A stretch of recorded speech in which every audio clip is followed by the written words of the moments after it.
Hi all, welcome to SSC Malayali.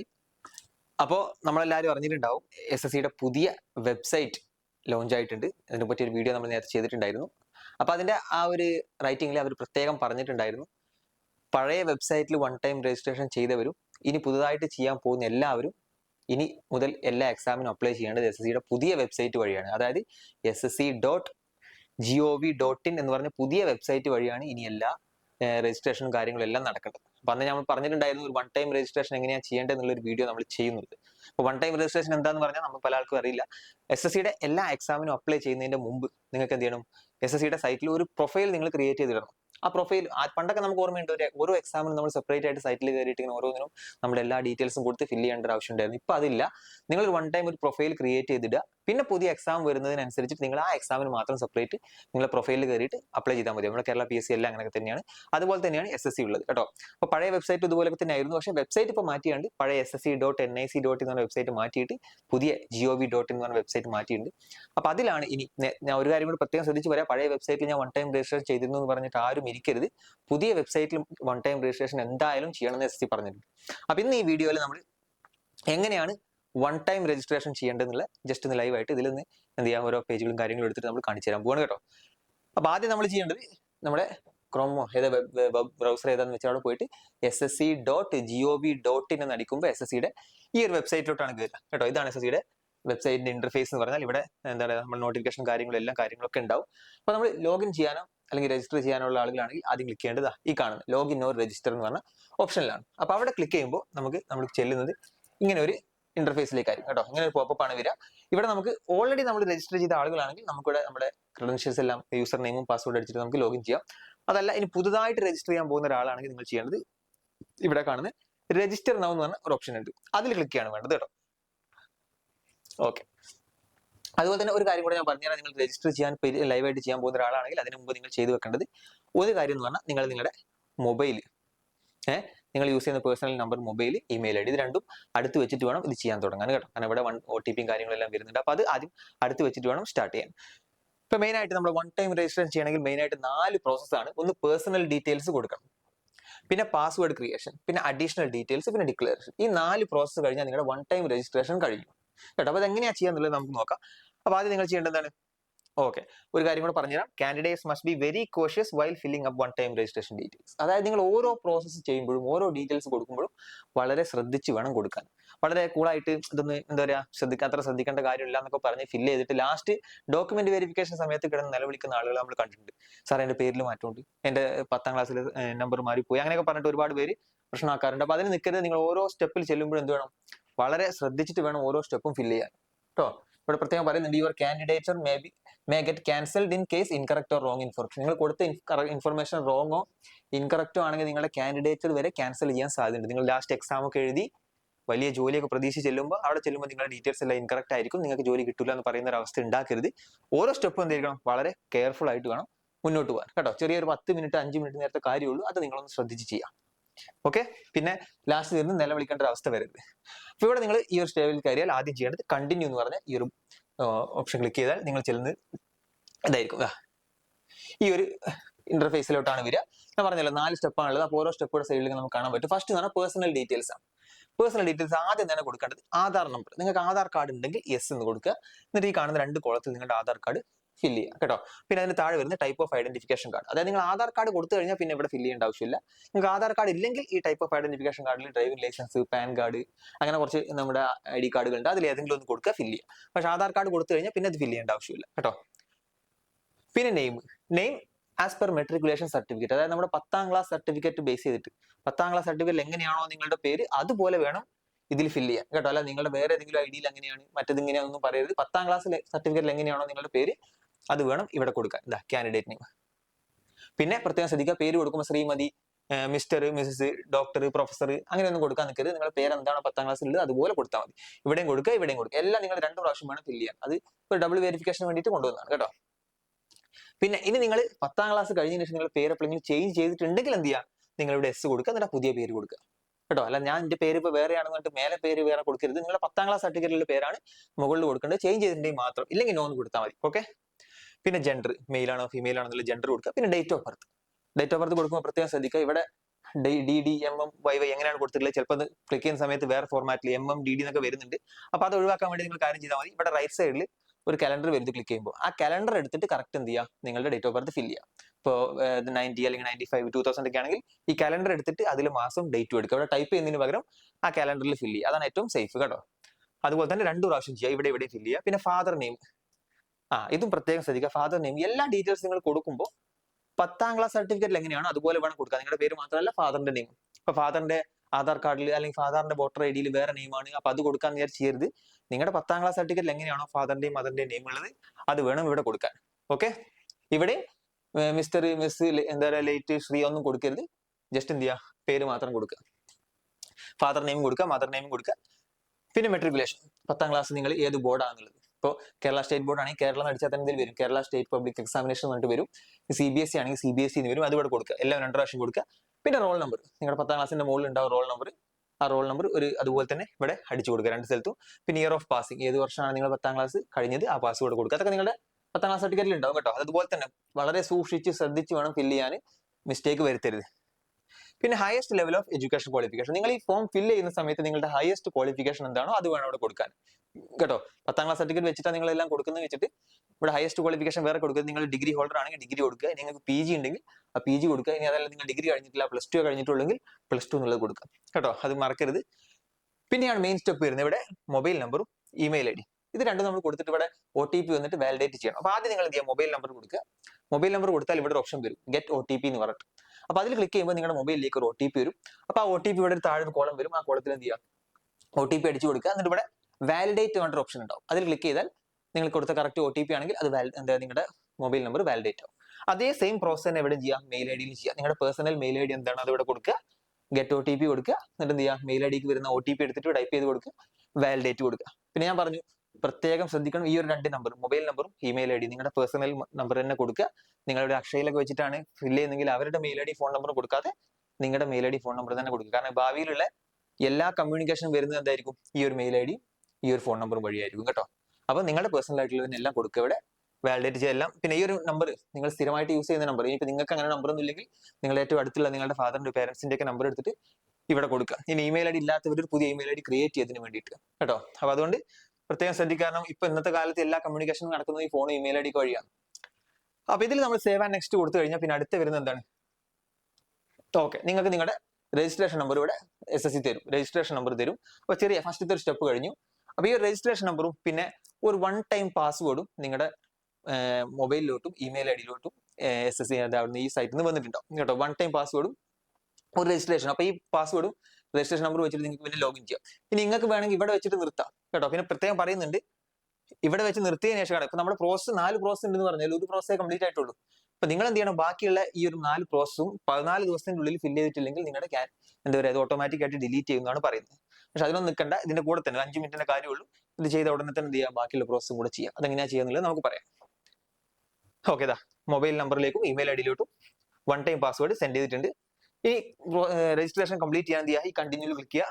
Continual click ചെയ്യുമ്പോൾ ഇങ്ങനെ ഒരു ഇതിലാണ് വരിക കേട്ടോ. ഇവിടെ നമ്മുടെ രജിസ്ട്രേഷൻ നമ്പർ നമുക്ക് ഞാൻ പറഞ്ഞല്ലോ മെയിൽ IDയിൽ വന്നിട്ടുണ്ടെന്ന് പറഞ്ഞാൽ ആ രജിസ്ട്രേഷൻ നമ്പറും പിന്നെ അതിലേക്ക് വന്നിട്ടുള്ള 1 ടൈം പാസ്വേഡ് ഇവിടെ ക്ലിക്ക് ചെയ്യുക. പിന്നെ ക്യാപ്ച, ഈ കാണുന്ന ക്യാപ്ച എന്ന സാധനം താഴെ ക്ലിക്ക് ചെയ്തിട്ട് സൈൻ ഇൻ അടിച്ചു കഴിഞ്ഞാൽ നേരെ പോകുന്നത് എങ്ങോട്ടായിരിക്കും, ഇവിടെയാണ് നിങ്ങളുടെ ന്യൂ പാസ്വേഡ് സെറ്റ് ചെയ്യുന്ന ഓപ്ഷൻ കേട്ടോ. അപ്പൊ ഇവിടെ നമ്മൾ വീണ്ടും രജിസ്ട്രേഷൻ അടിക്കുക, ഓൾഡ് പാസ്വേഡ് ആ 1 ടൈം പാസ്വേഡ് എത്ര എന്നുള്ളത് അടിക്കുക. പിന്നെ ന്യൂ പാസ്വേഡ് നിങ്ങളൊരു മറക്കാത്ത ഓർമ്മയിൽ എപ്പോഴും നിൽക്കുന്ന ഒരു പാസ്വേഡ് കൊടുക്കുക. ആ പാസ്വേഡ് കൊടുക്കുമ്പോൾ ഇത്രയും കാര്യങ്ങൾ ശ്രദ്ധിക്കണം. മിനിമം 8 ക്യാരക്ടർ വേണം, അപ്പർ കേസ് ലെറ്റർ അതായത് ക്യാപിറ്റൽ ലെറ്റർ വേണം, സ്മോൾ ലെറ്റർ വേണം, പിന്നെ ഒരു നമ്പർ വേണം, പിന്നെ എന്ത് വേണം, ഒരു സ്പെഷ്യൽ ക്യാരക്ടർ വേണം. ഇത്രയും കാര്യമുള്ള ഒരു നമ്പർ, ജസ്റ്റ് നിങ്ങളുടെ പേര് @1 2 3 അല്ലെങ്കിൽ 3 4 5 എന്നൊക്കെ പറഞ്ഞിട്ട് ഒരു നമ്പർ കൊടുക്കുക. അതെന്താണ്, ഇപ്പൊ എല്ലാം കറക്റ്റ് ആയിട്ടുണ്ടെങ്കിൽ ഇത് പച്ച കളറായി മാറും, ഇല്ലെങ്കിൽ ഇത് റെഡ് കളർ ആയിട്ട് ഉണ്ടാവും കേട്ടോ. പിന്നെ ഈ പാസ്വേഡ് ഒന്നും കൂടി താഴെ കൊടുക്കുക. പിന്നെ സെക്യൂരിറ്റി ക്വസ്റ്റൻ, ഇൻ കേസ് എപ്പോഴെങ്കിലും നിങ്ങൾ പാസ്വേർഡോ കാര്യങ്ങളൊക്കെ മറന്നുപോയാൽ ഈ ഒരു സെക്യൂരിറ്റി ക്വസ്റ്റൻ വെച്ചിട്ടായിരിക്കും നിങ്ങൾക്ക് അത് റിക്കവർ ചെയ്യാൻ പറ്റുക. അപ്പൊ കറക്റ്റ് ഈ സെക്യൂരിറ്റി ക്വസ്റ്റനിൽ എന്താണ് നിങ്ങളുടെ പെറ്റ് നെയിം, നിങ്ങളുടെ മദറിന്റെ നെയിം, നിങ്ങൾക്ക് ഇഷ്ടപ്പെട്ട ഫുഡ്, പിന്നെന്താണ് വേറെ അങ്ങനത്തെ 2-3 ക്വസ്റ്റ്യൻ ഉണ്ടാവും, നിങ്ങളുടെ സ്കൂളിന്റെ പേര്, അങ്ങനത്തെ കുറച്ച് ക്വസ്റ്റ്യൻ ഉണ്ട്. അപ്പൊ അതിൽ ഏതെങ്കിലും നിങ്ങൾക്ക് എപ്പോഴും ഓർമ്മയിൽ നിൽക്കുന്ന ആ ഒരു ക്വസ്റ്റ്യൻ ഇതിൽ സെലക്ട് ചെയ്യുക, അതിന്റെ ആൻസർ കൊടുക്കുക. രണ്ടാമത്തെ സെക്യൂരിറ്റി ക്വസ്റ്റ്യൻ കൊടുക്കുക, അതിന്റെ ആൻസറും കൊടുക്കുക. കാരണം ഇത് ശരിക്കും ഞാൻ പറഞ്ഞല്ലോ, നിങ്ങൾ എപ്പോഴെങ്കിലും പാസ്വേർഡ് കാര്യങ്ങൾ മറന്നുപോയാൽ ഈ സെക്യൂരിറ്റി ക്വസ്റ്റ്യൻ അവർ ചോദിക്കും. അപ്പൊ ഇത് കറക്റ്റ് ആൻസർ കൊടുത്താൽ നിങ്ങൾക്ക് ലോഗിൻ ചെയ്യാൻ പറ്റില്ലെങ്കിൽ പിന്നെ നിങ്ങളുടെ എന്താ പറയാ കാൻഡിഡേറ്റർ ആകെ നിങ്ങൾക്ക് പിന്നെ അപ്ലൈ ചെയ്യാൻ പറ്റാത്ത അവസ്ഥ വരും. അങ്ങനത്തെ ഒരു ഇതിലേക്ക് ഉണ്ടാക്കരുത്. കാരണം നിങ്ങൾ വൺസ് നിങ്ങളുടെ ഒരു മൊബൈൽ നമ്പറും ഇമെയിൽ ഐ ഡി രജിസ്റ്റർ ചെയ്ത് കഴിഞ്ഞാൽ പിന്നെ ആ മൊബൈൽ നമ്പറും ഇമെയിൽ ഐ ഡിയും വെച്ചിട്ട് നിങ്ങൾക്ക് രണ്ടാമതൊരു പ്രൊഫൈൽ ക്രിയേറ്റ് ചെയ്യാൻ പറ്റില്ല. അപ്പൊ അതുകൊണ്ട് എന്ത് ചെയ്യുക, കറക്റ്റ് നിങ്ങൾ ഓർമ്മയിൽ നിൽക്കുന്ന പാസ്വേഡ് തന്നെ എപ്പോഴും ക്രിയേറ്റ് ചെയ്യുക. അങ്ങനെ ഇത് കഴിഞ്ഞതാ പുതിയ പാസ്വേഡ് സെറ്റ് ചെയ്തിട്ട് സേവ് ആൻഡ് നെക്സ്റ്റ് അടിച്ചു കഴിഞ്ഞാൽ ഇങ്ങനെ ഒരു ഇന്റർഫേസിലോട്ട് വരും. ഇവിടെ നിങ്ങൾ എന്ത് ചെയ്യണം, വീണ്ടും രജിസ്ട്രേഷൻ നമ്പർ, നിങ്ങളുടെ പുതിയ പാസ്വേഡ്, നേരത്തെ നമ്മൾ പഴയ പാസ്വേഡ് അടിച്ചെങ്കിൽ ഇവിടെ വീണ്ടും പുതിയ പാസ്വേഡ് ക്യാപ്ചർ അടിച്ചിട്ട് ലോഗിൻ കൊടുത്താൽ ലോഗിൻ കൊടുത്താൽ പിന്നെ ഞാൻ പറഞ്ഞില്ല മൂന്നാമത്തെ സ്റ്റെപ്പ് ഇതാ, പേഴ്സണൽ ഡീറ്റെയിൽസ് കഴിഞ്ഞു, പാസ്വേഡ് കഴിഞ്ഞു, പിന്നെ അഡീഷണൽ ഡീറ്റെയിൽസ്. ഇവിടെ കുറച്ച് ഡീറ്റെയിൽസ് കൂടെ കൊടുക്കാനുണ്ട്. ഇതൊക്കെയാണ് നിങ്ങളുടെ കാറ്റഗറി ഏതാണ്, SC ST OBC അങ്ങനത്തെ ഒരുപാട് കാറ്റഗറി ഉണ്ടല്ലോ, അത് കൊടുക്കുക. പിന്നെ നാഷണാലിറ്റി ഇന്ത്യ എന്നുള്ളത് കൊടുക്കുക. പിന്നെ ഇവിടെ ഒന്നും വേണ്ട. പിന്നെ നിങ്ങൾക്ക് ഡിസബിലിറ്റി എന്തെങ്കിലും ഉണ്ടെങ്കിൽ എസ് കൊടുക്കുക, അതിന്റെ സർട്ടിഫിക്കറ്റും ടൈപ്പ് ഓഫ് ഡിസബിലിറ്റിയും നിങ്ങളുടെ ഡിസബിലിറ്റി സർട്ടിഫിക്കറ്റ് നമ്പർ കൂടെ കൊടുക്കുക. അതല്ലാത്തവർ നോ എന്ന് കൊടുക്കുക. പിന്നെ പെർമനന്റ് അഡ്രസ്സും നിങ്ങളുടെ മെട്രിക്കുലേഷൻ സർട്ടിഫിക്കറ്റിലൊക്കെ ഉള്ള അതുപോലെ തന്നെ പെർമനന്റ് അഡ്രസ്സും എന്ത് ചെയ്യുക, ഇവിടെ കൊടുക്കുക. സ്റ്റേറ്റ്, ഡിസ്ട്രിക്ട്, പിൻകോഡ് എല്ലാം കൊടുക്കുക. ഇനി നിങ്ങളുടെ പ്രസന്റ് അഡ്രസ്സും പെർമനന്റ് അഡ്രസ്സും സെയിം ആണെങ്കിൽ ഇവിടെ എന്ത് ചെയ്താൽ മതി, ജസ്റ്റ് എസ് കൊടുത്താൽ ഓട്ടോമാറ്റിക്കായിട്ട് താഴെ ഫില്ലായി വരും. ഇല്ലെങ്കിൽ നോ എന്ന് കൊടുത്തിട്ട് എന്ത് ചെയ്യുക, ചില ആൾക്കാരുടെ രണ്ടും ഡിഫറന്റ് ആയിരിക്കും, പ്രസന്റ് അഡ്രസ് വേറെ ആയിരിക്കും, പെർമനന്റ് അഡ്രസ് വേറെ ആയിരിക്കും. അപ്പൊ അത് എന്ത് ചെയ്യുക, ഇവിടെ ടൈപ്പ് ചെയ്ത് കൊടുക്കുക. എന്നിട്ട് എന്ത് ചെയ്യുക, സേവ് ആൻഡ് നെക്സ്റ്റ് കൊടുക്കുക കേട്ടോ. സേവ് ആൻഡ് നെക്സ്റ്റ് കൊടുക്കുമ്പോൾ അടുത്ത് വരുന്നത് എന്തായിരിക്കും, ഡിക്ലറേഷൻ. അതായത് വൺ ടൈം രജിസ്ട്രേഷന്റെ ലാസ്റ്റ് സ്റ്റെപ്പാണ് എന്ത്, ഈ ഡിക്ലറേഷൻ എന്ന് പറഞ്ഞാൽ ഇവിടെ ഒന്നുമില്ല, ജസ്റ്റ് ഈ പറഞ്ഞ I hereby declare that ഞാൻ കൊടുത്ത ഇൻഫർമേഷൻ എല്ലാം കറക്റ്റ് ആണെന്ന് പറഞ്ഞിട്ടുള്ള ഡിക്ലറേഷൻ ആണ്. പിന്നെ എന്തെങ്കിലും നിങ്ങൾ തെറ്റായിട്ട് കാര്യങ്ങൾ കൊടുത്തിട്ടുണ്ടെങ്കിൽ ഇവിടെ ക്യാൻസൽ ചെയ്യാനോ ടെർമിനേറ്റ് ചെയ്യാനൊക്കെ ലയബിൾ ആണെന്ന് പറഞ്ഞിട്ട് ഡിക്ലറേഷൻ ആണ്. അതിലെന്ത് ചെയ്യുക, താഴെ ഐ എഗ്രി എന്ന് കൊടുക്കുക, എന്നിട്ട് ഡിക്ലെയർ എന്ന് കൊടുക്കുക. ഡിക്ലെയർ കൊടുക്കുന്നതിന് മുമ്പ് നിങ്ങൾക്ക് പ്രിവ്യൂ വൺ ടൈം രജിസ്ട്രേഷൻ എന്ന ഓപ്ഷൻ ഉണ്ട്. നിങ്ങൾ ഒന്നും കൂടെ ലാസ്റ്റ് ഡിക്ലെയർ കൊടുക്കുന്നതിന് മുമ്പ് ഈ പ്രിവ്യൂ എടുത്തിട്ട് നിങ്ങൾ ഇതുവരെ ഫില്ല് ചെയ്ത എല്ലാ ഡീറ്റെയിൽസ് ഒന്നും കൂടെ ഒന്ന് ചെക്ക് ചെയ്ത് നോക്കുക, എന്തെങ്കിലും മിസ്റ്റേക്കോ കാര്യങ്ങളോ ഉണ്ടെന്നുണ്ടെങ്കിൽ.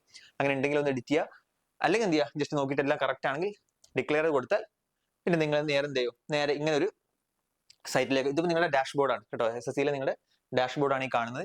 അത് എല്ലാ രജിസ്ട്രേഷൻ പ്രോസസും കഴിഞ്ഞു കഴിഞ്ഞാൽ പിന്നെ നിങ്ങൾക്ക് ഇതാണ് നിങ്ങളുടെ ഡാഷ്ബോർഡ്.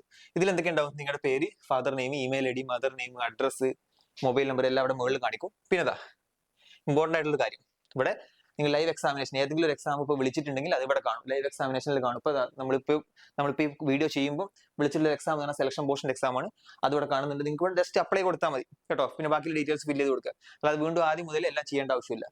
പിന്നെ നിങ്ങൾ ഏതെങ്കിലും അപ്ലൈ ചെയ്തിട്ടുണ്ടെങ്കിൽ മൈ ആപ്ലിക്കേഷൻ ക്ലിക്ക് ചെയ്താൽ അത് കിട്ടും. ഓക്കെ, അപ്പൊ ഇത്രയാണ് നമ്മുടെ വൺ ടൈം രജിസ്ട്രേഷൻ ചെയ്യുന്ന പ്രോസസ്. ഇനി നിങ്ങൾ വൺ ടൈം രജിസ്ട്രേഷൻ കഴിഞ്ഞതിന് ശേഷം ഏതെങ്കിലും എക്സാമിന്റെ നോട്ടിഫിക്കേഷൻ വരുമ്പോൾ നേരത്തെ പറഞ്ഞ രജിസ്ട്രേഷൻ നമ്പറും പാസ്വേഡും വെച്ച് ലോഗിൻ ചെയ്യുക. ഈ കാണുന്ന ഇവിടെ ലൈവ് എക്സാമിനേഷന്റെ അവിടെ ആ എക്സാം ഉണ്ടാവും, അതിന് നേരെ കാണുന്ന അപ്ലൈ എന്ന് പറഞ്ഞ ഓപ്ഷനിൽ ക്ലിക്ക് ചെയ്ത് നിങ്ങൾക്ക് എന്ത് ചെയ്യാൻ പറ്റും, ബാക്കി പ്രോസസ് കണ്ടിന്യൂ ചെയ്താൽ മതി. അപ്പൊ ഇത്രയുള്ള one time process, one time registration process എന്ന് പറഞ്ഞാൽ. പക്ഷേ ഇനി ഞാൻ അങ്ങോട്ട് പറയാൻ പോകുന്നത്, ഒരു മിനിറ്റ്, ഇപ്പൊ നമ്മൾ ഈ വീഡിയോ ചെയ്യുന്ന സമയത്ത് ഇപ്പോൾ എക്സാം വിളിച്ചിട്ടുണ്ട്, ഞാൻ പറഞ്ഞു സെലക്ഷൻ പോർഷന്റെ എക്സാം വിളിച്ചിട്ടുണ്ട്. അപ്പൊ ഇതെങ്ങനെയാണ് അപ്ലൈ ചെയ്യുന്നത്, ഓൾമോസ്റ്റ് CGL, CHSL, MTS ഏതൊരു എക്സാം ആയിക്കോട്ടെ പ്രോസസ് ഓൾമോസ്റ്റ് സെയിം ആണ്. അപ്പൊ എന്ത് ചെയ്യുക, അതും കൂടെ ഞാനൊന്ന് കാണിച്ചു തരാം എങ്ങനെയാണ് ചെയ്യേണ്ടതെന്നുള്ളത്. ഓക്കെ, അപ്പൊ നമ്മൾ ആ ഒരു പ്രോസസ്സിലേക്ക് പോവാണ് കേട്ടോ. അപ്പൊ വൺ ടൈം രജിസ്ട്രേഷൻ മാത്രമാണ് നിങ്ങളുടെ ലക്ഷ്യമെങ്കിൽ നിങ്ങൾക്ക് ഈ വീഡിയോ അവിടെ വെച്ച് നിർത്താം. ഇനി ബാക്കിയുള്ള എക്സാം കൂടെ എങ്ങനെ അപ്ലൈ ചെയ്യണമെന്ന് അറിയണമെങ്കിൽ കണ്ടിന്യൂ ചെയ്ത് കണ്ടാൽ മതി. അപ്പോൾ ഇത്രയാണ് ഞാൻ പറഞ്ഞു ഇതിന്റെ പ്രോസസ്. ഇവിടെ നിങ്ങൾ അപ്ലൈ എന്ന് പറഞ്ഞ ബട്ടൺ ക്ലിക്ക് ചെയ്ത് കഴിഞ്ഞാൽ നിങ്ങൾ നേരെ പോകുന്നത് എങ്ങോട്ടായിരിക്കും, ഇങ്ങനെ ഒരു ഇപ്പൊ സെലക്ഷൻ പോസ്റ്റാണ് ഞാൻ അപ്ലൈ കൊടുത്തത്. അപ്പൊ അതിന്റെ ഡീറ്റെയിൽസും കാര്യങ്ങളെല്ലാം പറഞ്ഞിട്ടുണ്ട്. നോട്ടിഫിക്കേഷൻ ശരിക്കും വായിച്ചു എടുക്കണം, എല്ലാം കെയർഫുൾ ആയിട്ട് വേണം ഫില്ല് ചെയ്യാന്ന് പറഞ്ഞിട്ട് പറയാണ്. എന്നിട്ട് എന്ത് ചെയ്യുക, ഫിൽ ഫോം എന്ന് പറഞ്ഞ ഓപ്ഷൻ ക്ലിക്ക് ചെയ്യുക. ഫിൽ ഫോം എന്ന് പറഞ്ഞ ഓപ്ഷൻ ക്ലിക്ക് ചെയ്താൽ ഇവിടെ ഞാൻ പറഞ്ഞു 3-4 പ്രോസസ് ഉണ്ട്. ഒന്ന് പേഴ്സണൽ, ഫസ്റ്റത്തെ എന്ന് പറഞ്ഞാൽ കാൻഡിഡേറ്റ് ഇൻഫർമേഷൻ, പേഴ്സണൽ ഡീറ്റെയിൽസ് എന്നുള്ള ഓപ്ഷനാണ്. അപ്പൊ നിങ്ങൾ നേരത്തെ പറഞ്ഞ പേജിൽ നിന്ന് ക്ലിക്ക് ചെയ്യുമ്പോൾ ഫസ്റ്റ് പോകുന്നത് ഈ കാൻഡിഡേച്ചർ ഇൻഫർമേഷനിലേക്ക് ആയിരിക്കും. അവിടെ നിങ്ങളുടെ നേരത്തെ നിങ്ങൾ വൺ ടൈം രജിസ്ട്രേഷനിൽ കൊടുത്തു കഴിഞ്ഞാൽ എല്ലാ ഡീറ്റെയിൽസും അവിടെ നിങ്ങൾക്ക് കാണാൻ പറ്റും കേട്ടോ. അപ്പൊ അതെല്ലാം കറക്റ്റ് ആണോ എന്ന് ചെക്ക് ചെയ്ത് നോക്കുക. കറക്റ്റ് അല്ലെങ്കിൽ മുകളിൽ എഡിറ്റ് ചെയ്യുന്ന ഓപ്ഷൻ ഉണ്ടാവും. ഒരു പ്രാവശ്യം നിങ്ങൾക്ക് ഒന്ന് എഡിറ്റ് ചെയ്യാനുള്ള ഒരു ചാൻസ് ഒക്കെ അവിടെ തരും. ഒന്ന് എഡിറ്റ് ചെയ്യുക. എഡിറ്റ് ചെയ്ത് കഴിഞ്ഞതിന് ശേഷം നെക്സ്റ്റ് അടിച്ചാൽ പിന്നെ രണ്ടാമത് വരുന്നതാണ് ഈ അഡീഷണൽ ഇൻഫർമേഷൻ എന്ന് പറഞ്ഞ പേജ്. ഇവിടെ എന്താണ്, ഇവിടെ രണ്ട് കാര്യങ്ങളാണ്, എക്സ് സർവീസ്മെൻ സ്റ്റാറ്റസും പിന്നെ പോസ്റ്റ് റിലേറ്റഡ് ഡീറ്റെയിൽസും. ഇത്രയാണ് ഇവിടെ ഈ സ്റ്റെപ്പിൽ കൊടുക്കേണ്ടത്. ഫസ്റ്റ് എക്സ് സർവീസ്മെൻ, നിങ്ങൾ ഒരു പഴയ പട്ടാളക്കാരന്റെ കാര്യങ്ങളൊക്കെ ആണെങ്കിൽ എന്ത് ചെയ്യുക, നിങ്ങൾക്ക് ഒരുപാട് ആനുകൂല്യങ്ങളുണ്ട്. അപ്പൊ അങ്ങനെയാണെങ്കിൽ എസ് കൊടുക്കുക, ബാക്കിയുള്ള ഡീറ്റെയിൽസ് കൊടുക്കുക. അതല്ലെങ്കിൽ നോ കൊടുക്കുക, ജസ്റ്റ് സേവ് ആൻഡ് നെക്സ്റ്റ് അടിക്കുക. സേവ് ആൻഡ് നെക്സ്റ്റ് അടിച്ചാൽ പിന്നെ പോകുന്നത് എങ്ങോട്ടായിരിക്കും, അഡീഷണൽ ഡീറ്റെയിൽസ്. ഇത് ഓരോ എക്സാമിനും മാറി മാറി വരും. ഇപ്പൊ സെലക്ഷൻ പോസ്റ്റ് ആണെങ്കിൽ ഇവിടെ നമുക്ക് എന്തുണ്ട്, നമുക്കറിയാം ഒരുപാട് പോസ്റ്റുകൾ ഉണ്ട്. അപ്പോൾ ഓരോ പോസ്റ്റുകൾ നമ്മൾ സെപ്പറേറ്റ് കൊടുക്കണം. ഇവിടെ ഏത് റീജിയനിലാണ് നമ്മൾ അപ്ലൈ ചെയ്യാൻ ഉദ്ദേശിക്കുന്ന പോസ്റ്റ് എന്ന് വെച്ചാൽ അത് കൊടുക്കുക. അപ്പൊ നമ്മൾ കേരള കർണാടക റീജിയനിൽപ്പെട്ട ആളുകളാണ്. അത് ആരും സദേൺ റീജിയനാണ് നമ്മൾ തെറ്റിദ്ധരിക്കരുത്.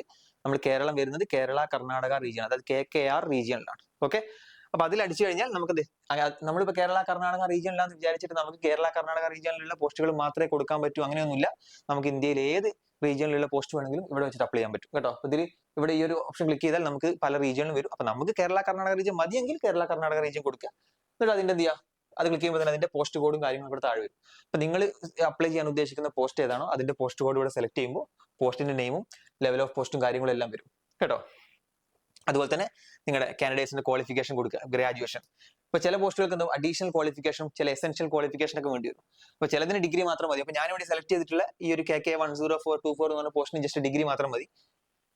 ഞാൻ ജസ്റ്റ് കാണിക്കാൻ വേണ്ടിയിട്ട് എടുത്താണ്. അപ്പൊ അതിന് താഴെ വന്നിട്ടുണ്ടാവും എസെൻഷ്യൽ ക്വാളിഫിക്കേഷൻ എന്താണെന്നുള്ള ഇവിടെ എഴുതും. അപ്പൊ നിങ്ങൾക്ക് അത് ഉണ്ടെങ്കിൽ എന്ത് ചെയ്യാം, ഈ കാര്യങ്ങളെല്ലാം ഫില്ല് ചെയ്തിട്ട് I have red the post related requirements, പിന്നെ താഴെ എന്താണ് എസെൻഷ്യൽ ക്വാളിഫിക്കേഷൻ ഉണ്ടോ എന്നാണ് ചോദിക്കുന്നത്, യെസ് കൊടുക്കുക. എക്സ്പീരിയൻസ്, ചില പോസ്റ്റിന് എക്സ്പീരിയൻസ് വേണ്ടി വരും, ഇത്ര വർഷം എക്സ്പീരിയൻസ് വേണമെന്നൊക്കെ പറയുന്നുണ്ട്. അപ്പൊ അത് യെസ് കൊടുക്കുക. എന്നിട്ട് എന്ത് ചെയ്യുക, പിന്നെ അടുത്ത് വരുന്നതാണ് എക്സാമിനേഷൻ സെന്റർ. അപ്പൊ നമുക്ക് പലർക്കും ഡൗട്ടാണ്, നമുക്ക് ഈ ഒരു കേരള കർണാടക റീജിയനിൽ നിന്നുകൊണ്ട് നമുക്ക് വേറെ സെന്ററിൽ അപ്ലൈ ചെയ്യാൻ പറ്റുമെന്നൊക്കെ. അങ്ങനെയൊന്നുമില്ല. ഞാൻ പറയാം, നിങ്ങൾക്ക് ഏത് സെന്ററിൽ വേണമെങ്കിലും കൊടുക്കാം. ഇപ്പൊ നിങ്ങൾ പ്രിഫറൻസ് 1 കൊടുത്താൽ നിങ്ങൾക്ക് വരാൻ പോകുന്നത്, നിങ്ങൾക്ക് ഇന്ത്യയിൽ ഏത് സ്ഥലത്ത് വേണമെങ്കിലും അപ്ലൈ എന്തിനാ നിങ്ങൾക്ക് എക്സാമിനേഷൻ സെന്റർ ചൂസ് ചെയ്യാൻ പറ്റും. നിങ്ങൾ കേരള കർണാടക റീജിയൻ ആണ് ഇവിടെ നോക്കുക. അതിൽ നമ്മുടെ കേരളത്തിലും കർണാടകയിലുള്ള എന്തുണ്ടാവും, സെന്റേഴ്സ് ഉണ്ടാവും. അതിൽ നമുക്ക് കേരളത്തിൽ നോക്കുകയാണെങ്കിൽ കണ്ണൂർ, കോഴിക്കോട്, തിരുവനന്തപുരം, എറണാകുളം, തൃശ്ശൂർ, അങ്ങനെ ഒരുപാട് പോസ്റ്റുകൾ ഉണ്ട്. അതിൽ നിങ്ങൾക്ക് ഏതാ വേണ്ടതെന്ന് വെച്ചാൽ സെലക്ട് ചെയ്യുക. ഓക്കെ, ഫസ്റ്റ് പ്രിഫറൻസ് കൊടുക്കുക. അപ്പൊ ഫസ്റ്റ് പ്രിഫറൻസ് നിങ്ങൾ കൊച്ചിയിലാണെങ്കിൽ കൊച്ചി കൊടുക്കുക. പിന്നെ സെക്കൻഡ് പ്രിഫറൻസ് കോഴിക്കോടാണെങ്കിൽ കോഴിക്കോട് കൊടുക്കുക. തേർഡ് കണ്ണൂരാണെങ്കിൽ കണ്ണൂർ കൊടുക്കുക കേട്ടോ. നിങ്ങൾക്ക് ഏതാ വേണ്ടതെന്ന് വെച്ചാൽ അതിനനുസരിച്ച് പ്രിഫറൻസ് കൊടുക്കുക. അത് കഴിഞ്ഞിട്ട് നിങ്ങൾ ഡിസബിലിറ്റീസ് ഉള്ള, ബെഞ്ച് മാർക്ക് ഡിസബിലിറ്റീസ് ഉള്ള ആളാണെന്നുണ്ടെങ്കിൽ എസ് കൊടുക്കുക, അല്ലെങ്കിൽ നോ എന്ന് കൊടുക്കുക. പിന്നെന്താ, ബാക്കിയുള്ള നിങ്ങൾക്ക് വായിച്ചാൽ തന്നെ മനസ്സിലാവുന്നേ ഉള്ളൂ. ഓക്കെ, പിന്നെ നിങ്ങൾ ഏജ് റിലാക്സേഷൻ, നിങ്ങൾക്ക് ഏജ് റിലാക്സേഷൻ ആവശ്യമുണ്ടോ ഇല്ല എന്നുള്ള കാര്യം. അപ്പൊ ചില പോസ്റ്റ് ഞാൻ പറഞ്ഞല്ലോ, ചില പോസ്റ്റ് ഇപ്പോൾ 30 വയസ്സ് വരെ ഉണ്ടാവുള്ളൂ, നിങ്ങൾക്ക് 31 വയസ്സായിട്ടുണ്ടാവും. അപ്പൊ നിങ്ങൾ OBC ആണെങ്കിൽ നിങ്ങൾക്ക് 3 വർഷം അഡീഷണൽ റിലാക്സേഷൻ കിട്ടും. SC/ST ആണ് 5 വർഷം കിട്ടും. അപ്പൊ അങ്ങനത്തെ ഒരു കാൻഡിഡേറ്റ് ആണ് നിങ്ങളെങ്കിൽ ഇവിടെ എന്ത് ചെയ്യണം, ഏജ് റിലാക്സേഷൻ്റെ അവിടെ എസ് എന്ന് കൊടുക്കണം. നോ എന്ന് കൊടുത്താൽ നിങ്ങൾക്ക് മുന്നോട്ട് പോകാൻ പറ്റില്ല. കാരണം എന്താ, നിങ്ങൾ എലിജിബിൾ അല്ലാന്ന് കാണിച്ചു തരും. കാരണം 30 വയസ്സ് വരെയുള്ള ഒരു പോസ്റ്റിന് നിങ്ങൾ 31 വയസ്സുള്ള ഒരാൾ അപ്ലൈ ചെയ്ത്, കാരണം നിങ്ങൾ നേരത്തെ നിങ്ങളുടെ ഡേറ്റ് ഓഫ് ബർത്ത് കൊടുത്തിട്ടുണ്ട്, അത് വെച്ചിട്ട് SSC നോട്ട് ചെയ്യും. അപ്പൊ നിങ്ങൾക്ക് എന്ത് ചെയ്യാൻ പറ്റും, മുന്നോട്ട് പോകാൻ പറ്റില്ല. അപ്പൊ നിങ്ങൾ ഉണ്ടെങ്കിൽ എസ് എന്ന് കൊടുക്കുക, എന്നിട്ട് എന്ത് ചെയ്യുക, സേവ് ആൻഡ് നെക്സ്റ്റ് കൊടുക്കുക. അത് കഴിഞ്ഞാലാണ് ഇപ്പൊ SSC ഇൻട്രൊഡ്യൂസ് ചെയ്ത പുതിയ കാര്യം. പണ്ടൊക്കെ നമ്മൾ ഫോട്ടോയൊക്കെ നമ്മളെ ഫോട്ടോ എടുത്തിട്ട് അത് ഫോട്ടോ ആക്കിയിട്ട് ഇതിൽ അപ്ലോഡ് ചെയ്യുക ചെയ്തിരുന്നു. ഇപ്പൊ അങ്ങനെയല്ല. ഇപ്പൊ എന്താണ്, ലൈവ് ആയിട്ട് ഫോട്ടോ എടുക്കുന്ന സെറ്റപ്പാണ് കേട്ടോ. അതെങ്ങനെയാണെന്നുള്ളത് നമ്മൾ പറഞ്ഞുതരാം. രണ്ടെണ്ണമാണ്, ഒന്ന് ഫോട്ടോയും എടുക്കണം, പിന്നെ എന്താണ് സിഗ്നേച്ചറും കൊടുക്കണം. ഇപ്പൊ ഫോട്ടോ എടുക്കേണ്ടത് നിങ്ങൾക്ക് നിങ്ങളുടെ മൊബൈലിലാണ് നിങ്ങൾ അപ്ലൈ ചെയ്യുന്നതെങ്കിൽ മൊബൈലിന്റെ ക്യാമറ വെച്ച് എടുക്കാം. ലാപ്ടോപ്പിലാണെങ്കിൽ ലാപ്ടോപ്പിന്റെ വെബ് ക്യാം വെച്ചിട്ട് അങ്ങനെ എടുക്കാം. അതല്ല നിങ്ങൾ ക്യാമറ ഒന്നും ഇല്ലാത്ത സാധാ ഒരു PC എന്നാണ് ചെയ്യുന്നതെങ്കിൽ നിങ്ങൾക്ക് ഒരു ഓപ്ഷൻ കൂടി ഉണ്ട്. എന്താണ്, ഒന്നെങ്കിൽ ഞാൻ പറഞ്ഞല്ലോ, ആ ഒരു നിങ്ങൾക്ക് നിങ്ങളുടെ മൊബൈലിലും ലാപ്ടോപ്പിലും ചെയ്യാൻ പറ്റുമെങ്കിൽ ക്യാപ്ചർ ലൈവ് ഫോട്ടോ എന്ന് അടിച്ചാൽ അവിടെ നിങ്ങൾക്ക് ഫോണിൽ എടുക്കുമ്പോൾ പ്രത്യേകം ശ്രദ്ധിക്കുക, എന്താ പറയാ, ബാക്ക്ഗ്രൗണ്ട് ഒക്കെ വളരെ ക്ലിയർ ആയിട്ട് വേണം എടുക്കാൻ കേട്ടോ. ഇനിയിപ്പോ അതല്ല, നിങ്ങൾക്ക് അതിൽ ക്യാമറ എടുക്കാൻ ഓപ്ഷൻ ഇല്ലെങ്കിൽ ഇതാ നിങ്ങൾ ചെയ്യേണ്ടത് ഈ ഒരു QR കോഡ് സ്കാൻ ചെയ്യുക. നിങ്ങളുടെ മൊബൈലിൽ ഈ ഒരു QR കോഡ് സ്കാൻ ചെയ്താൽ നിങ്ങൾ ചെയ്യുന്നത് ആൻഡ്രോയിഡിന്റെ പ്ലേ സ്റ്റോറിലേക്കായിരിക്കും. അവിടെ മൈ SSC എന്ന് പറഞ്ഞിട്ടൊരു ആപ്ലിക്കേഷൻ ആയിരിക്കും. അത് എന്ത് ചെയ്യുക, ഡൗൺലോഡ് ചെയ്യുക. അത് ഡൗൺലോഡ് ചെയ്താൽ അത് ഡൗൺലോഡ് ചെയ്ത് തുറന്നാൽ ആദ്യം പോകുന്ന ഇങ്ങനെ ഫേസ് ആയിരിക്കും. ഇവിടെ നിങ്ങളുടെ രജിസ്ട്രേഷൻ നമ്പർ, നിങ്ങൾക്ക് നേരത്തെ നിങ്ങൾ 1 ടൈം രജിസ്ട്രേഷൻ ചെയ്തപ്പോൾ കിട്ടിയ രജിസ്ട്രേഷൻ നമ്പർ, പാസ്വേഡ്, ക്യാരക്ടർ അടിച്ചാൽ നിങ്ങൾ എന്ത് ചെയ്യും, നേരെ ഇങ്ങനത്തെ ഒരു ഫേസിലോട്ടായിരിക്കും പോവുക. ഇവിടെ കണ്ടോ ക്യാപ്ചർ എന്ന് പറഞ്ഞ ഓപ്ഷൻ ഉണ്ട്. അപ്പൊ നിങ്ങൾ അവിടെ തുറന്നു വെച്ചിട്ടുണ്ടെങ്കിൽ ഇവിടെ സെലക്ഷൻ പോസ്റ്റ് ഓട്ടോമാറ്റിക്കായിട്ട് വന്നിട്ടുണ്ടാവും. അപ്പൊ ഈ ക്യാപ്ചർ എന്ന് പറഞ്ഞാൽ സാധനത്തിന്റെ അവിടെ അതിൽ കയറിയിട്ട് നിങ്ങൾ ഫോട്ടോ കറക്റ്റ് എടുത്താൽ പ്രത്യേകം പറയുന്നുണ്ട്, ഇങ്ങനത്തെ ഫോട്ടോസ് പാടില്ലതാ. ഇത് കുറച്ച് ഇരുണ്ട ഫോട്ടോ ആണ്, ഇത് കണ്ണട വെച്ച ഫോട്ടോ ആണ്, ഇത് മാസ്ക് വെച്ച ഫോട്ടോ ആണ്. ഇങ്ങനത്തെ ഫോട്ടോ ഒന്നും പറ്റില്ല. വളരെ വ്യക്തമായ ക്ലിയർ ആയി കാണുന്ന ഫോട്ടോ വേണം എടുക്കാൻ. ഇങ്ങനെ എടുത്തു കഴിഞ്ഞാൽ എന്ത് ചെയ്യും, കണ്ടോ ഇങ്ങനെ ഒരു ഇന്റർഫേസ് വരും. Photograph uploaded successfully, continue in website. ഇങ്ങനെ നിങ്ങൾ മൊബൈലിൽ കാണിച്ചു കഴിഞ്ഞാൽ പിന്നെ നിങ്ങൾ ചെയ്യേണ്ടത് ഇത് അടുത്തതാണ്. ഇങ്ങനെ എടുത്ത് കാണിച്ചു കഴിഞ്ഞാൽ നിങ്ങൾ ചെയ്യേണ്ടത് നേരെ നിങ്ങൾ എന്ത് ചെയ്യുക, നിങ്ങളുടെ വെബ്സൈറ്റിൽ പോവുക. ഇവിടെ ഒന്ന് റീലോഡ് ചെയ്യുക. നിങ്ങൾ റീലോഡ് ചെയ്യുമ്പോൾ ഓട്ടോമാറ്റിക് ആയിട്ട് നിങ്ങളുടെ ഫോട്ടോ ഇവിടെ വന്നിട്ടുണ്ടാവും കേട്ടോ.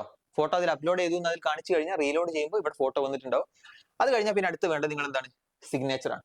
അപ്ലോഡ് സിഗ്നേച്ചർ നോക്കുക. സിഗ്നേച്ചർ നിങ്ങൾ സാധാരണ ഫോട്ടോ പോലെ തന്നെയാണ്, ലൈവായിട്ട് എടുക്കല്ല വേണ്ടത്. സാധാരണ പേപ്പറിൽ നിങ്ങൾ സൈൻ നല്ല വൈറ്റ് പേപ്പറിൽ എഴുതുക. എന്നിട്ട് അതിൽ അതിന്റെ സ്പെസിഫിക്കേഷൻ പറയുന്നുണ്ട്. ഫോട്ടോന്റെ സൈസ് 10 KB to 20 KB ആയിരിക്കണം. പിന്നെ ഡയമെൻഷൻ 4 സെന്റിമീറ്റർ വിഡ്ത്തും 2 സെന്റിമീറ്റർ ഹൈറ്റും. അതൊക്കെ നിങ്ങൾക്ക് ഓൺലൈനായിട്ട് നിങ്ങൾ അപ്ലോഡ് ചെയ്താൽ ഒരുപാട് സൈറ്റുകളുണ്ട്, കറക്റ്റ് അവർ ചെയ്തു തരും ഈ സൈസിലും കാര്യങ്ങളൊക്കെ കേട്ടോ. പിന്നെ ബ്ലഡ് സിഗ്നേച്ചർ കറക്റ്റ് അല്ലെങ്കിൽ റിജക്ട് ആവും എന്ന് പറയുന്നുണ്ട്. പിന്നെ സിഗ്നേച്ചർ ഇങ്ങനെ വെർട്ടിക്കലും മറ്റൊന്നായിട്ട് വെക്കരുത്, നേരെ ഹൊറിസോണ്ടൽ വെച്ചിട്ടുള്ള സിഗ്നേച്ചർ. അങ്ങനെ ഒരു ഫോട്ടോ ആക്കി എടുത്തിട്ട് ഈ ഒരു 10 to 20 KB അടിയിലുള്ള ഒരു ഫോട്ടോ എടുത്തിട്ട് അതും എന്ത് ചെയ്യുക, ഇവിടെ അപ്ലോഡ് ചെയ്യുക. അപ്പൊ നിങ്ങളുടെ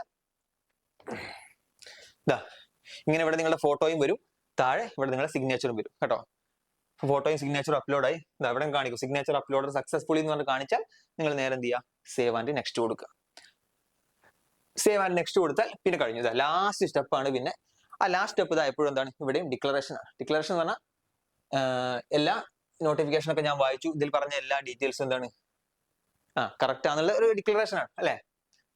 അതായത് ഞാൻ എന്തെങ്കിലുമൊക്കെ തെറ്റ് ആയിട്ടുള്ള ഡീറ്റെയിൽസ് ഫില്ല് ചെയ്തിട്ടുണ്ടെങ്കിൽ എൻ്റെ കാൻഡിഡേച്ചറൊക്കെ ക്യാൻസൽ ചെയ്യാൻ SSC അധികാരം ഉണ്ടെന്ന് കൊടുക്കുന്ന ഒരു ഡിക്ലറേഷൻ ആണ്.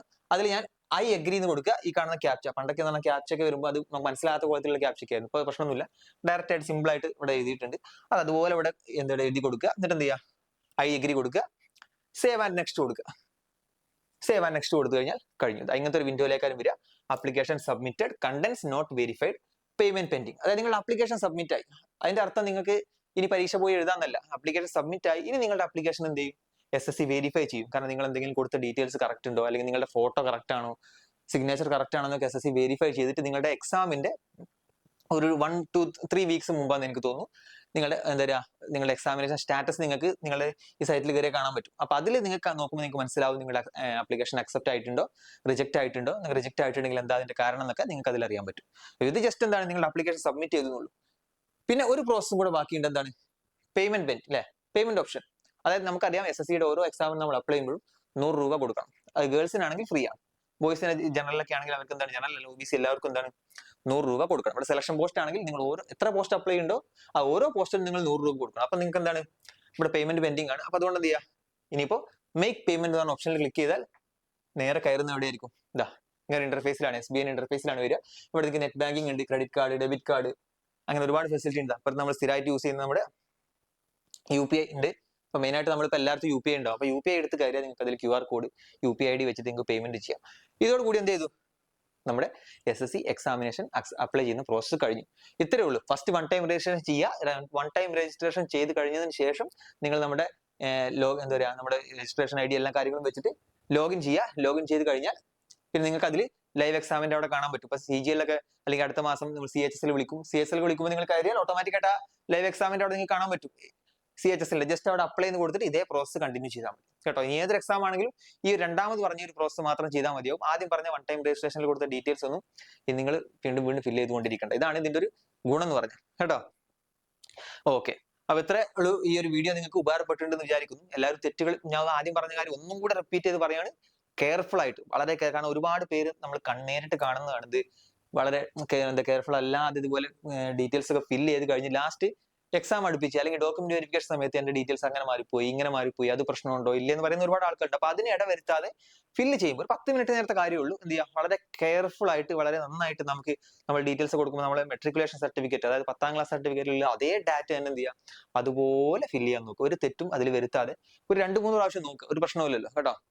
അപ്പോൾ അതുപോലെ തന്നെ നിങ്ങളുടെ നമ്പറൊക്കെ പോകാതെ നോക്കുക. ഇമെയിൽ ഐഡിന്റെ കറക്റ്റ് പാസ്വേഡ് എല്ലാം നിങ്ങൾക്ക് അറിയോ നോക്കുക. അതുപോലെ തന്നെ ഇവിടെ കൊടുക്കുന്ന പാസ്വേഡും ഈ ഒരു 1 ടൈം രജിസ്ട്രേഷൻ ചെയ്യുമ്പോൾ കൊടുക്കുന്ന പാസ്വേഡും വളരെ നിങ്ങൾക്ക് എപ്പോഴും ഓർത്തിരിക്കാൻ പറ്റുന്ന ഒരു പാസ്വേഡ് തന്നെ കൊടുക്കുക. കാരണം ഇനി അങ്ങോട്ടുള്ള SSCന്റെ എല്ലാ പ്രോസസ്സും നിങ്ങൾക്ക് ഇത് ആവശ്യമാണ്. നിങ്ങൾ ഇനി എല്ലാം കൊടുക്കുന്നത് എക്സാമിന് അപ്ലൈ ചെയ്യുന്ന മുതൽ അത് കഴിഞ്ഞ് എക്സാമിന് അഡ്മിറ്റ് കാർഡ് എടുക്കുന്നത്, പിന്നെ നിങ്ങൾ ലാസ്റ്റ് പോസ്റ്റ് പ്രിഫറൻസ് കൊടുക്കുന്നത്, നിങ്ങളുടെ മാർക്ക് എക്സാം കഴിഞ്ഞ ശേഷം നിങ്ങളുടെ മാർക്ക് അറിയണമെങ്കിൽ എല്ലാം ഈ ഒരു പ്രൊഫൈൽ വഴിയാണ് നിങ്ങൾക്ക് അറിയാൻ പറ്റും. അപ്പൊ അതിന് നിങ്ങളുടെ യൂസർ ID പാസ്വേഡ് എപ്പോഴും എന്ത് ചെയ്യണം, നിങ്ങൾ ഓർത്തിരിക്കണം കേട്ടോ.